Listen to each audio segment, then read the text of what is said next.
বন্ধুরা, এটা হচ্ছে আমার বড় জামাইবাবু। হট করে আমাকে সারপ্রাইজ দিয়ে দিল। আর এই যে আমার বোনপো, ও এখন কাজ করছে। আর সাথে করে কি নিয়ে এসেছে দেখো আমার জন্য। এত ভালোবাসা আমি কোথায় রাখবো দেখো। আমরা যেগুলো ভালোবাসি খেতে, নিমকি, এদিকে চানাচুর, এইদিকে জামাইবাবু আমি ভালোবাসি যেহেতু পিয়ারা, এটা বাড়াইপুরের পিয়ারা, তাই তো জামাইবাবু? আর এইটা হচ্ছে আম। আমার একটা ফেসবুক দিদি আছে, উনিও বাড়াইপুরে থাকে। তা সেই দিদি যদি আমার পোস্টটা দেখো তাহলে দেখে নাও, তুমি চিনতে পারো কি এটা কোদালিয়ায় থাকে। হ্যাঁ, পেঁপে আছে আবার, এত গাছের বড় একটা পেঁপে।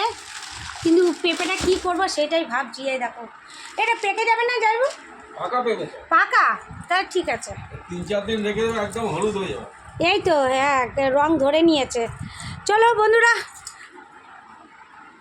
চলো আবার পরে দেখাচ্ছে।